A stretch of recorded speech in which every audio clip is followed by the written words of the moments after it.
तो dear students, आज हम एक अलग प्रकार की क्लास को डील करेंगे जहाँ पर आप लोगों का जो साइंस का बायो प्रोसेस या जैव प्रक्रम वाला जो चैप्टर है वो सबसे ज़्यादा मार्क्स का है और उसमें से आपके कोई ना कोई चित्र बनाना आता ही आता है। जैव प्रक्रम के चित्र आपको क्लियरली ड्रॉ करने आने चाहिए, बनाना आपको वो चित्र आने चाहिए। जैव प्रक्रम क्या होते हैं, सबसे पहले तो आपको ये अंदाजा होना चाहिए जैव प्रक्रम क्या होता है। सबसे पहले तो आपको ये अंदाजा होना चाहिए क्या होता है जैव प्रक्रम। मतलब हमारे जीवन को चलाने के लिए शरीर में जो प्रतिक्रियाएं होती हैं उनसे संबंधित जितना भी प्रक्रम है वो सारा का सारा जैव प्रक्रम है। कुछ प्रक्रियाओं को हम बेसिकली डील करते हैं, जैसे कि पोषण है, भोजन आवश्यक है, चाहे पौधे हों या फिर दूसरे जंतु हों। तो भोजन है यानी पोषण की हम बात कर रहे हैं। उसके अलावा हम रेस्पिरेशन यानी श्वसन के बारे में, फिर परिसंचरण के बारे में, सर्कुलेशन, ठीक है। हमारे अंदर ब्लड है लेकिन प्लांट्स के अंदर जल और भोजन का परिसंचरण होता है, ठीक है। और उसके जो लास्ट में जो हम डील करते हैं वो हम ज़्यादातर डील करते हैं उत्सर्जन के बारे में। तो इनसे संबंधित कई सारे चित्र आपकी किताब में दिए हुए हैं, वो थोड़े से जटिल हैं क्योंकि पुस्तक को प्रकाशित करते समय वो सब चित्र तो किसी प्रोफेशनल आर्टिस्ट से बनवाए जाते हैं, लेकिन आप उसको सरल ढंग से बनाना सीखिए। अगर आपको वो चित्र ढंग से बनाने आएंगे तो आपके मार्क्स अच्छे आएंगे। और ये देख लेना, ये सबसे अधिक नंबरों का चैप्टर है और इसमें से चित्र बनाने आपके आएंगे ही आएंगे। सबसे पहले जैसे पोषण में देखते हैं, तो पोषण में आपको जो डायग्राम बनाना होता है जिसको आप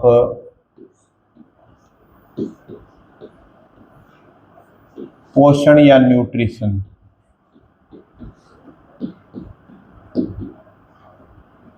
और आपके लिए जो सबसे पहला जो डायग्राम आपकी बुक के अंदर दिया हुआ है वो लीफ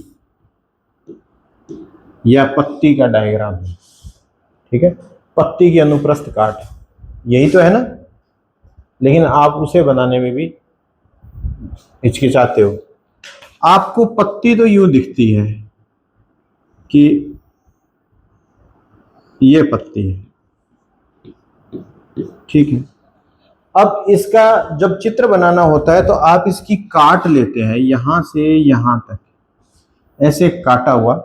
आप इस तरीके से मान लीजिए अगर ये लीफ है, पत्ती है, तो आप इसे यहां से काटेंगे ब्लेड से।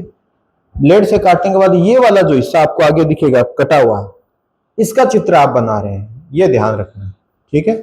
यानी अगर पत्ती देखेंगे आप तो वो कुछ इस तरीके से, जो कटी हुई पत्ती है आपको कुछ इस तरीके से दिखेगी, ठीक है, कुछ ऐसी दिखेगी ना। तो हम इस चीज को हम बड़ा बना रहे हैं, इतना ध्यान रखना। जब इसको बनाओगे तो तुम्हें मैं एक सरल सा तरीका बताता हूं बेटा, कि ऊपर की तरफ होगी वो होगी ऊपरी अधिचर्म, उसको ऐसे बनाइए। बनाने का तरीका साथ साथ बनाते जाइए जिससे कि तुम चित्र बनाना ढंग से सीख सकोगे।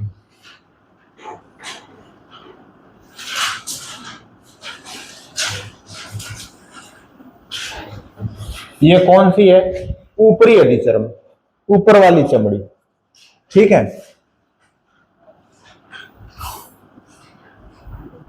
और इसके ऊपर एक पतली, जैसे मोम होता है ना, उस प्रकार का पदार्थ होता है जिसको बोलते हैं क्यूटिकल। क्या बोलते हैं? क्यूटिकल, ठीक है। अंदर आप देखेंगे कुछ इस तरीके से लंबी कोशिकाएं हैं, क्योंकि लंबी खंबे की तरह लंबी होती है इसलिए इस उत्तक को बोलते हैं खंभ उत्तक। समझ गए? कौन सा उत्तक है? खम्भ उत्तक।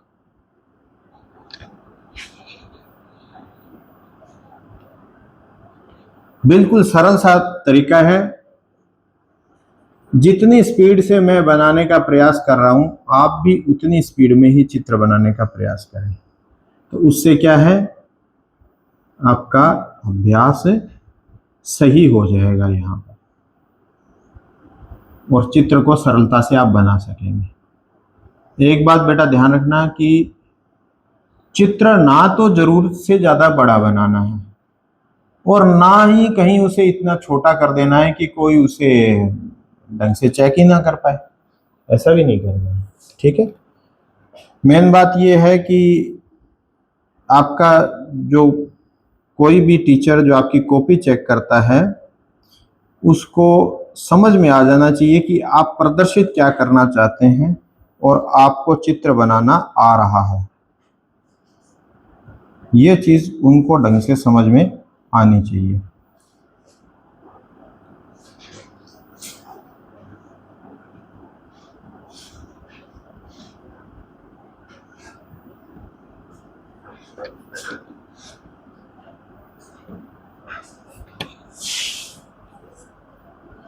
देखो इसके ऊपर भी जैसे ऊपरी अधिचर्म थी ना, उसके ऊपर क्यूटिकल थी, तो यहां भी क्यूटिकल है।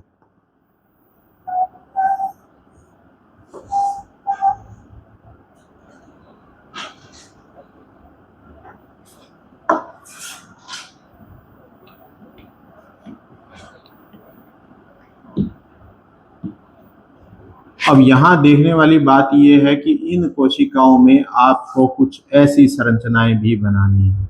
भाई ग्रीन कलर का क्या होता है पौधों में? क्लोरोप्लास्ट। वेरी गुड, ठीक है। ये आप लोगों को सभी कोशिकाओं में बनाना है।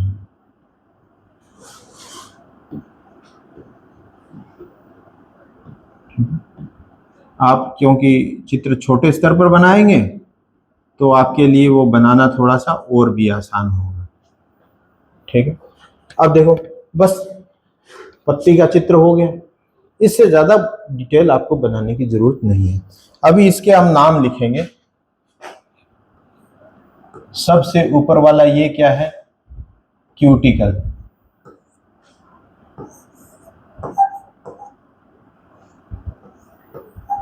ठीक है, इसको बोलते हैं, मैं हिंदी में नाम भी लिख दूंगा बेटा,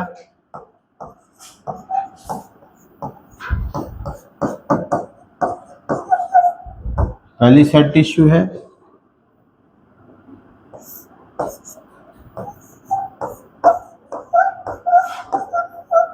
ये स्पॉन्जी टिश्यू है, ठीक है। अच्छा ये क्या है? Upper epidermis. अपर एपिडर्मिस, ठीक है। और ये क्या है? Lower epidermis.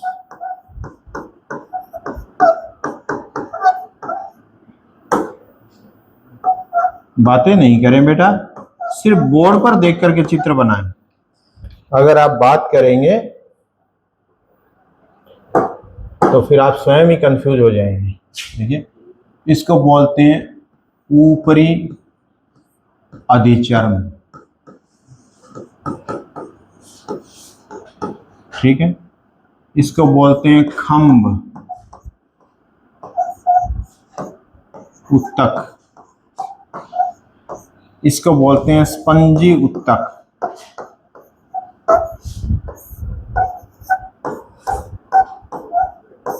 ठीक है।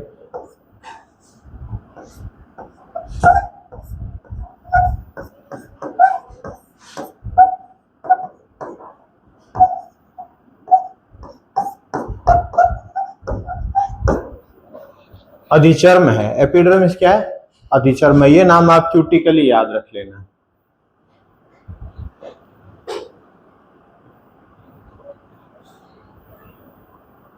कोई मुश्किल तो नहीं चित्र बनाना? आप लोगों ने बनाया चित्र? देखिए अपने चित्र खोल के रखिए। ये ऐसे क्यों बनाए बेटा? आप इस थोड़ा सीधा बनाइए, इनको टेढ़ा टेढ़ा टेढ़ा क्यों करते गए? आप इतना टेढ़ा क्यों कर दिया आपने? आपने अच्छा बनाया, ठीक है, आपने भी ठीक बनाया, लेकिन ये थोड़ा इनकी चौड़ाई कम करिए बेटा। आपने भी ठीक बनाया, तुमने भी ठीक बनाया, ठीक है, बढ़िया है, तुम्हारा बहुत अच्छा चित्र है, ये भी अच्छा है, ठीक है। अच्छा, एक बात जो कि तुम लोग कॉपी देखते हैं तब पता चलता है कि भी कौन सी चीज छूट गई है। देखो, आप स्टोमेटा या रंध्र के चित्र बनाते हैं ना, एक कोशिका ऐसी है, दूसरी कोशिका ऐसी है, ये क्या है? द्वार कोशिकाएं हैं, और इसके चारों ओर जो है वो सब्सिडरी सेल्स पाई जाती हैं। ऐसा अधिचर्म के अंदर पाया जाता है बेटा। किसमें पाया जाता है? अधिचर्म में। ये स्टोमेटा है, ठीक है। तो जब ये काट में आएगा तो दोनों तरफ दो छोटी सेल्स दिखेंगी। वो जो छोटी सेल है ये कौन सी है? ये द्वार कोशिकाएं हैं बेटा। ये कौन सी हैं? द्वार कोशिकाएं। और ये बीच का हिस्सा जो दिख रहा है ये वाला है। तो इस हिस्से को आप क्या बोलेंगे? इसको आप क्या बोलेंगे? रंध्र। और अंग्रेजी में इसको बोलते हैं स्टोमेटा, ठीक है। और ये अब ये जो इसको बोलते, देखो अंदर देखो, यहां कोई कोशिका नहीं है ना। अब यहां देखो, इसको स्पंजी उत्तक क्यों बोलते हैं? क्योंकि बीच में स्पंज की तरह जगह है, इसीलिए इसको स्पंजी उत्तक बोल दिया। स्पंज तो आपने देखा है ना, ठीक है। तो स्पंज की तरह जगह है, इसलिए इसको क्या बोल दिया? स्पंजी उत्तक बोल दिया। तो बिल्कुल याद। और ये खंबे की तरह दिख रहा है, इसलिए क्या है? खंब उत्तक है। क्लियर है? खंब उत्तक और स्पंजी उत्तक दोनों में क्या है? क्लोरोप्लास्ट है। अच्छा, स्पंजी उत्तक में क्या है? जगह काफी है। तो जगह क्यों है? आपने सुना होगा कि पौधा जब श्वास लेता है तो उसके पास फेफड़े तो होते नहीं है, तो वो कैसे श्वास लेगा? वो जो रंध्रों से जो वायु आएगी, वो वायु इन स्पेस से यहां पर ये इन कोशिकाओं तक पहुंचती है। तो ये आपको गुहा या कैविटी दिख रही है, इसको सब स्टोमेटल कैविटी या रंध्रीय गुहा बोलते हैं, ठीक है। ऐसा आप लिख सकते हैं। बाकी पोषण के हिसाब से स्टोमेटा की जानकारी ज्यादा चाहे आप ना भी दो तो भी चल जाएगा। रंध्रों का काम क्या है? गैसीय विनिमय। जब प्रकाश संश्लेषण होता है तो पौधा कौन सी गैस का इस्तेमाल करता है? Carbon dioxide. और जब श्वसन होता है तो कौन सी गैस का इस्तेमाल करता है? ऑक्सीजन। तो अब जैसे वायु में ये तो है नहीं कि उसको कोई कार्बन डाइऑक्साइड ही दी जा रही है या उसको ऑक्सीजन ही दी जा रही है। वो तो वायु लेते हैं, तो उसमें एक परसेंटेज आपको पता है कि लगभग 20% से थोड़ा सा ज्यादा यानी 21% के आसपास क्या है? ऑक्सीजन है, ठीक है। 78% नाइट्रोजन है। तो उसी रेशियो में उसके अंदर प्रवेश करते हैं। ये पौधे पर डिपेंड करता है प्रोसेस कौन सा है। वहां बहुत ही पॉइंट्स में कुछ कार्बन डाइऑक्साइड होती है। तो अगर वो प्रकाश संश्लेषण कर रहा है तो उसमें से कार्बन डाइऑक्साइड का उपयोग करेगा। श्वसन के लिए सिर्फ श्वसन चल रहा है, मान लीजिए रात का समय सिर्फ श्वसन चल रहा है, प्रकाश संश्लेषण नहीं चल रहा है, तो फिर केवल ऑक्सीजन का उपयोग करेगा। तो ये पोषण का सबसे पहला जो चित्र है पौधे की पत्ती का जो चित्र है वो आपको मुझे लगता है याद हो गया ना, ठीक है। अब एक और चित्र, जो सेकंड जो चित्र है वो मैं आपको बता देता हूं। अच्छा, ये जो ब्लू कलर वाली मैंने बनाई है ये कौन सी है? ये गार्ड सेल है बेटा। कौन सी सेल है? गार्ड सेल, या हिंदी में आप जिनको कहते हो द्वार कोशिका, ठीक है। इंग्लिश में क्या है? Guard cell. रंध्र को इंग्लिश में क्या कहते हैं? स्टोमेटा। देखो, इंग्लिश वाले शब्द भी अगर साथ में आपको याद होंगे तो आगे की कक्षाओं में जब अगर आप विज्ञान पढ़ेंगे तो आपको बिल्कुल भी दिक्कत नहीं आने वाली है, ठीक है। तो यहां तक किसी को कोई दिक्कत? चलिए एक और चित्र कवर करते हैं आज हम। समय कितना बचा है अभी? कितने बजे लगेगी घंटी? हाँ, चलो एक चित्र और देख सकते हैं। मनुष्य का पाचन तंत्र, ठीक है। ह्यूमन डाइजेस्टिव सिस्टम, ये देखने वाले हैं, ठीक है, ये चित्र बनाएंगे आप तो कोई आपको बहुत ज्यादा कंफ्यूज होने की जरूरत नहीं है, मेरे साथ साथ बनाइएगा, चित्र को सरल ढंग से बनाने का प्रयास करेंगे। किताब में आप देखेंगे आप कंफ्यूज हो जाएंगे। ठीक है, तो यहां देखते हैं, आप इसको शुरू कीजिए। सबसे पहले आपके लिए सरल रहेगा ग्रसनी।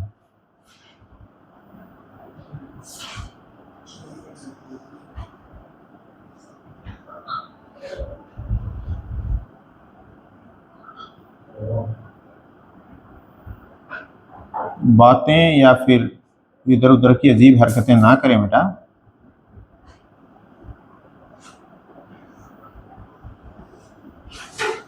इतना तो बना लेंगे पहले। ये ग्रसनी है, ये क्या है? आमस्य। और ये क्या है? ग्रहणी। ठीक है, तो अब इसके बाद देखो, ग्रहणी के बाद क्या होता है कि आप इसको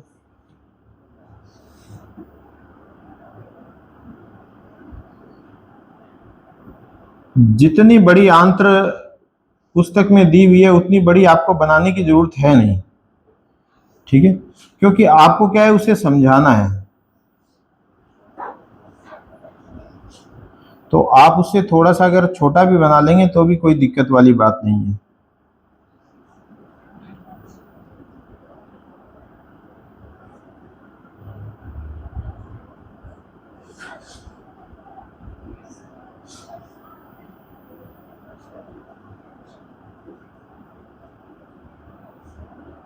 अब देखो, ग्रहणी के बाद क्या होती है? छोटी आंत। छोटी आंत का मतलब वैसे नहीं है कि छोटी है, लंबाई ज्यादा होती है, पतली होती है। समझ गए इसको? अब यहां से बड़ी आंत। बड़ी आंत क्या है कि मोटी ज्यादा होगी, जैसे मोटा पाइप होता है ना, उस तरीके का है।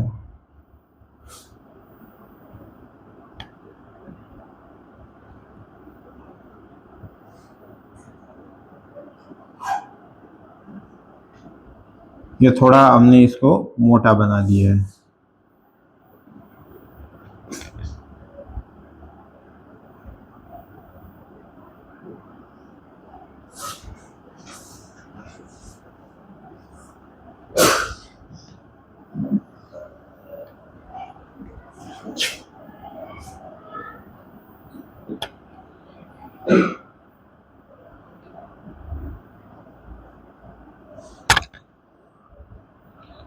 वैसे तो अगर आपने इतना बना लिया तो लगभग पाचन तंत्र हो जाता है। यहां आप देखिएगा एक चीज, अब इतना बना लिया, ये कौन सी आंत है? यहां तक छोटी आंत, और यहां के बाद ये कौन सी शुरू हो गई? बड़ी आंत शुरू हो गई।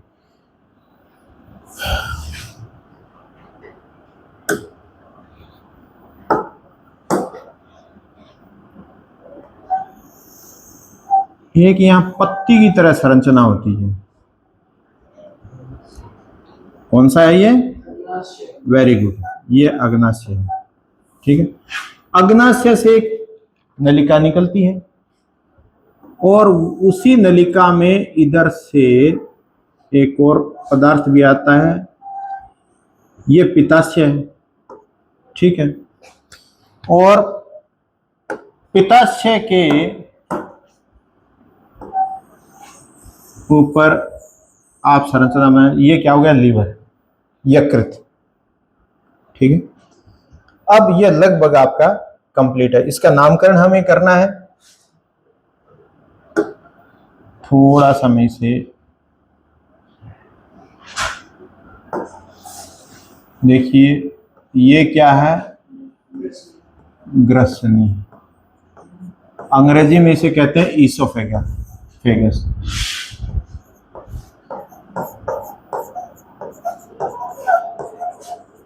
ठीक है, ये क्या है? आमाशय। इसको अंग्रेजी में कहते हैं स्टोमक।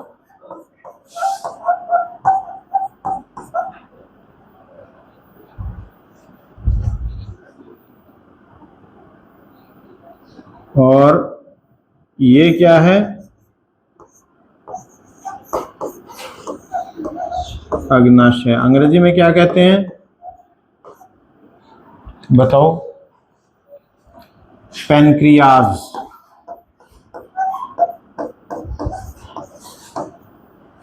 ठीक है। ये क्या है? यकृत, अंग्रेजी में कहते हैं लीवर, ठीक है। इसको कहते हैं पित्ताशय। पित्त रस को रखने वाला क्या है? पित्ताशय, ठीक है। इसको कहते हैं गॉल ब्लैडर।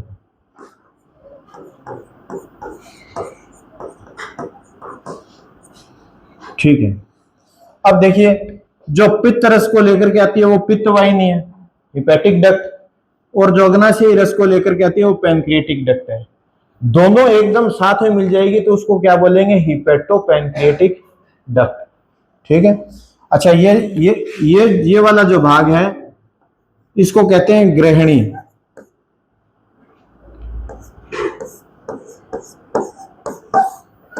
अंग्रेजी में इसको कहते हैं ड्यूडिनम, ठीक है। अच्छा, ये जो बड़ी वाली दिख रही है ये क्या है? बड़ी आंत, अंग्रेजी में कहते हैं लार्ज इंटेस्टाइन,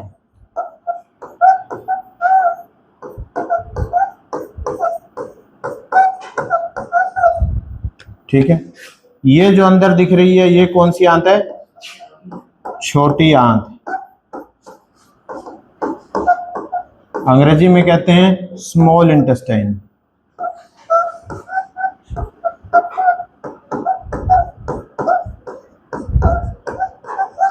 कौन सी है ये? स्मॉल इंटेस्टाइन, ठीक है।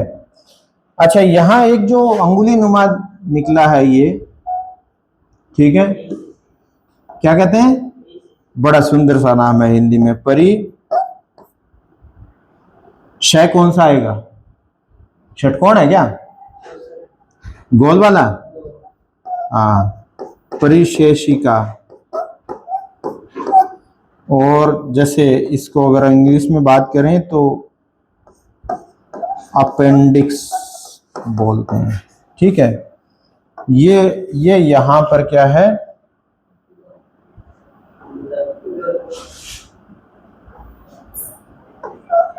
मलाशय व गुदा द्वार, जिसको बोलते हैं एनस, ठीक है।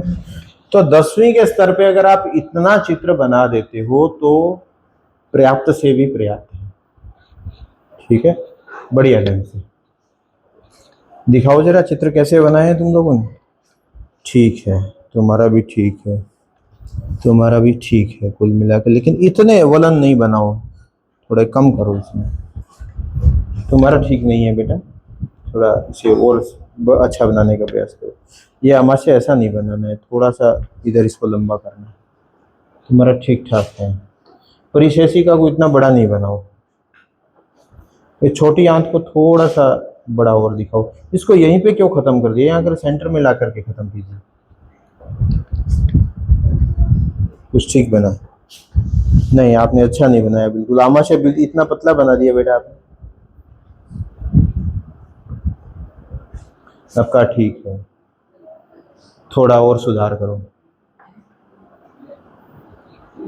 हमारा ठीक है, अच्छा चित्र है इसका, हमारा भी ठीक है। इसको देखो, अंतर स्पष्ट आना चाहिए, आपको नजर आना चाहिए कि जैसे छोटी आंत है तो वो पतली दिखनी चाहिए, बड़ी आंत है तो वो मोटी दिखनी चाहिए। आपने एक जैसा ही साइज बना दिया।